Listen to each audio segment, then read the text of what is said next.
Hello friends, welcome to my channel. तो आज हम पढ़ेंगे उत्पत्ति के आधार पर शब्द के भेद।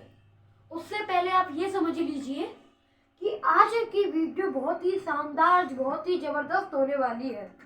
तो इसीलिए आज आप वीडियो को स्किप बिल्कुल भी मत करना और पूरी वीडियो को देखना, क्योंकि अगर आप आधी आधी वीडियो को देखोगे तो आपके कुछ भी समझ में नहीं आएगा।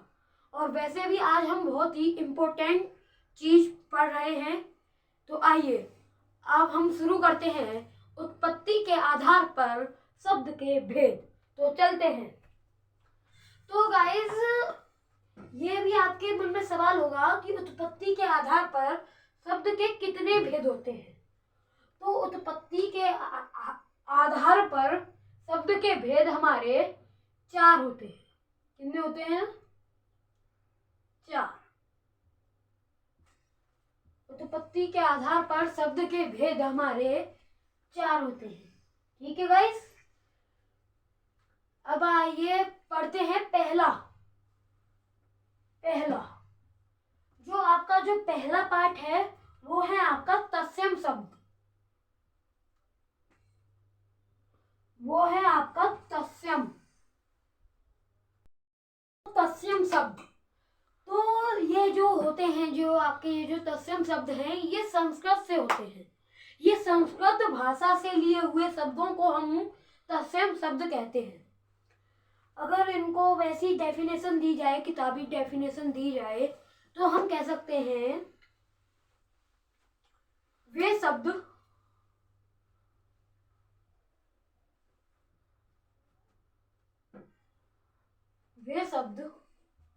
जो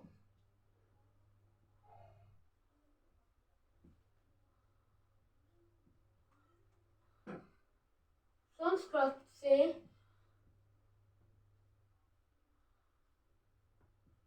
लेते हैं, वे शब्द जो संस्कृत से लिए होते हैं, वे शब्द जो संस्कृत से लिए होते हैं, उन्हें हम क्या कहते हैं? तत्सम शब्द कहते हैं। और हाँ, इसकी डेफिनेशन में आप एक चीज और ध्यान से सुन लीजिए। जब तक अगर आप ये बोलते हैं, अगर आप लिख रहे हैं, तो ये जो आपके ये जो डेफिनेशन है, ये आधी नंबर की होती है। अगर आप इसको पूर्ण तरीके से लिखेंगे तो ये मानी जाती है वे शब्द जो संस्कृत से लिए होते हैं और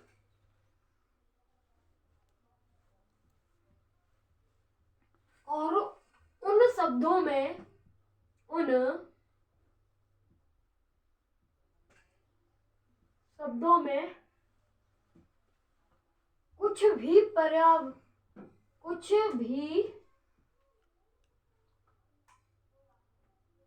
शब्दों में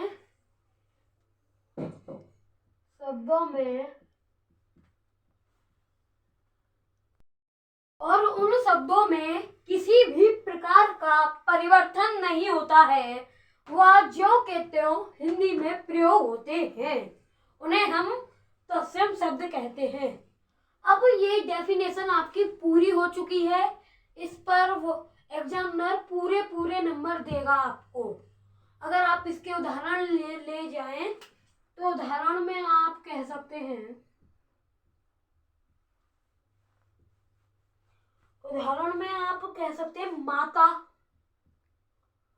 माता भी आपका है, माता भी कह सकते हैं, पिता भी है आपका,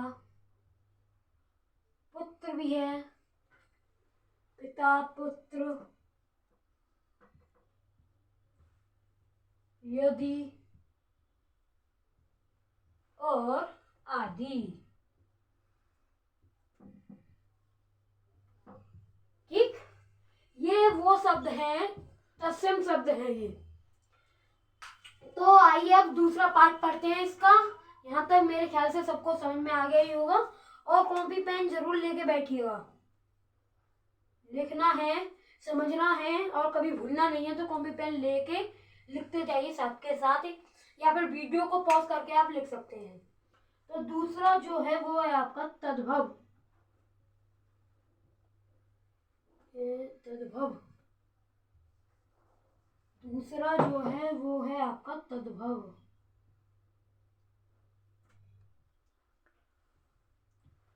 दूसरा जो आपका जो पार्ट है उत्पत्ति के आधार पर वो है तद्भव। ये आपका इसका उल्टा है, इसका अपोजिट कर दीजिए, आपको इसकी डेफिनेशन मिल जाएगी। इसका अपोजिट कैसे होगा? वे शब्द जो संस्कृत से लिए तो होते हैं परंतु उनमें बदलाव हो जाता है, वो चेंज हो जाते हैं। हिंदी में जब वो शामिल होते हैं तो वो चेंज हो जाते हैं। अगर आप इनकी डेफिनेशन देना चाहें तो वे शब्द, तो गाइस अब हम पढ़ते हैं तद्भव। तद्भव का हमने बताया था कि इसका अपोजिट होता है। जैसे कि इसकी डेफिनेशन आप यहाँ पे लिखी हुई है तो इसी को पढ़ते हैं।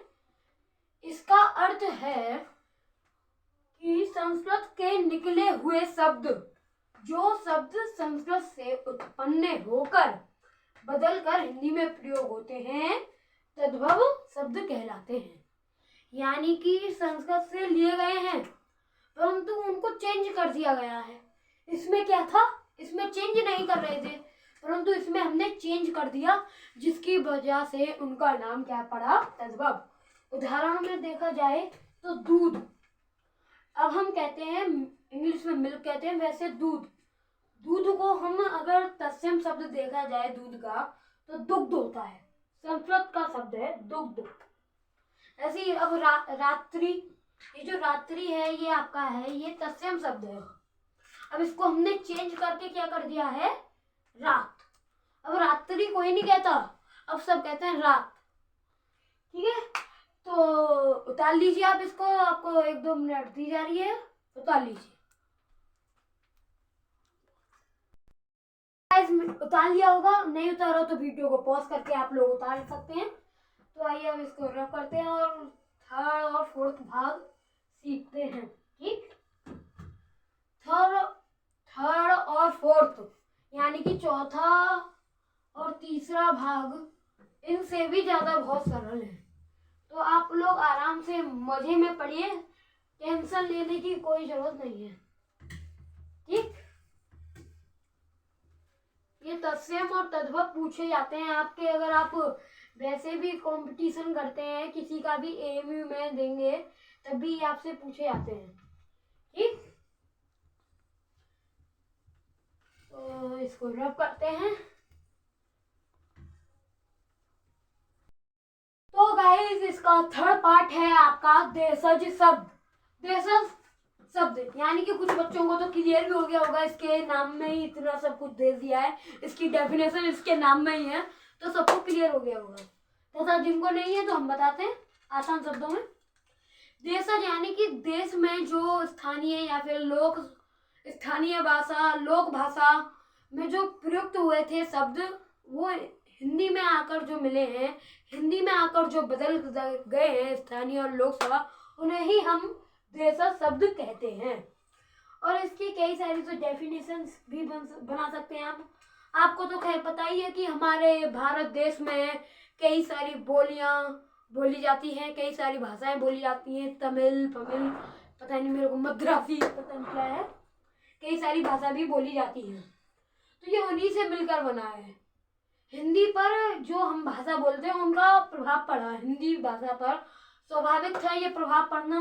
तो इसीलिए जो स्थानीय और हमारे लोक भाषा में हिंदी में आए शब्दों को हम क्या कहते हैं? देशज शब्द। ठीक, अगर आप इसकी डेफिनेशन देना चाहें तो आप कर सकते हैं।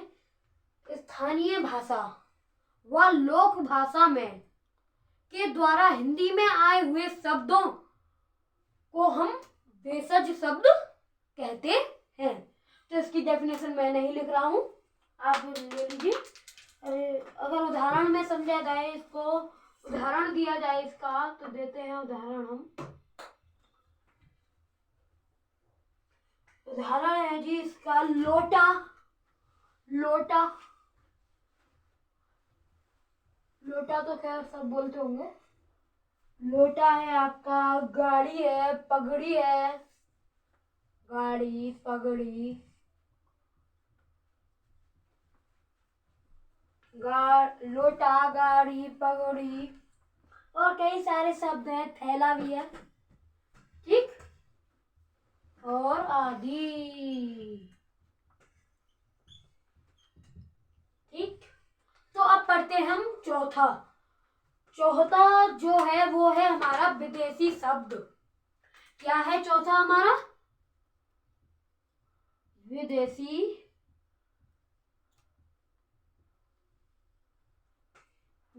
शब्द। ये भी इसी का उल्टा है। जो हिंदी भाषा ने विदेशी भाषाओं से लिए हुए शब्द जो हिंदी में आकर मिल गए या फिर हिंदी ने उन्हें अपने ऊपर समा लिया, उन्हें क्या कहते हैं? विदेशी शब्द। नहीं समझ में आया तो मैं दोबारा से समझाता हूँ, जल्दी बोल गया।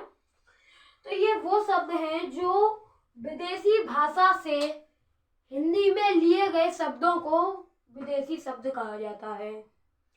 और ये हिंदी ने आप इसकी डेफिनेशन दे सकते हैं, वे शब्द जो विदेशी भाषाओं से लिए गए हैं तथा उन्हें हिंदी ने आत्मसात कर लिया है, उन्हें हम क्या कहते हैं? विदेशी शब्द। तो ये इसी की उल्टी डेफिनेशन है ये, ठीक है। मैं लिख नहीं रहा हूँ, आप लोग स्वयं लिख लें बनाकर, क्योंकि अगर आप इनको अपनी जितनी आसान भाषा में लिखेंगे तो उतना ही आपको समझ में आएगा, ठीक है ना। ये मत लिखिए कि मैं कैसा लिख रहा हूँ कि आप वही लिखो, नहीं, जैसा आपको समझ में आ रहा है माइंड में आप वैसा लिखेंगे तो आपको और अच्छी तरह से तैयार होगा, ठीक है। तो वैसा लिखिए जैसा आपके माइंड ने समझा, वैसा लिखते जाइए, ठीक है ना। तो अगर विदेशी शब्दों के उदाहरण दिए जाएं तो आप दे सकते हैं जमीन। जमीन हमारा शब्द नहीं है, विदेशियों का शब्द है जमीन। स्कूल, पुलिस, जी हाँ, पुलिस भी हमारा शब्द नहीं है। आम भी हमारा शब्द नहीं है। आम, अनार भी हमारा शब्द नहीं है, आदि। तो आज की वीडियो में हम इतना ही क्लियर करते हैं, क्योंकि ज़्यादा क्लियर करेंगे तो आपको माइंड कंफ्यूज हो जाएगा कि क्या क्या हमने पढ़ लिया, कुछ समझ में आया नहीं, तो क्या फ़ायदा है इतनी लंबी वीडियो का। तो आज के लिए इतना ही है। तो आज हमने 4 पार्ट क्लियर कर चुके हैं, ठीक है। तो जो हमारी जो अगली वीडियो आएगी उसमें हम सबसे पहले करेंगे तत्सम और तद्भव, यानी कि उनकी अभी हमने डेफिनेशन दी है और उनको अच्छी तरह से हम क्लियर करेंगे अगले पार्ट में, ठीक है। ज़्यादा लंबा पार्ट सही नहीं है, इसलिए तो हम तत्सम और तद्भव को अगले पार्ट में और ही बेहतरीन तरीके से समझ लेंगे। फिर उसके बाद हम तत्सम तद्भव के बाद अगले वीडियो में अर्थ की दृष्टि से शब्द के भेद समझेंगे। किसकी दृष्टि से? अर्थ। अभी तो हमने उत्पत्ति के आधार पर समझे थे शब्द के भेद, तो अगली वीडियो में हम किसके आधार पर समझेंगे?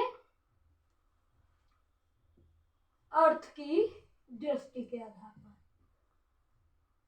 किसके आधार पर? अर्थ की दृष्टि के आधार पर। ये है हमारा नेक्स्ट वीडियो का इम्पोर्टेंट टॉपिक, ठीक है ना। मैं इसके बारे में अभी बता दूं तो ये थोड़ी बहुत है आपके सिलेबस में, बस इनके नाम दिए हुए हैं, इनकी डेफिनेशन आपके सिलेबस में नहीं है, तो ठीक है। तो आज की वीडियो में इतना ही। अगर आपको ये वीडियो अच्छी लगी हो तो लाइक करो, सब्सक्राइब करो एंड ज़्यादा से ज़्यादा शेयर करो। Thank you, bye bye.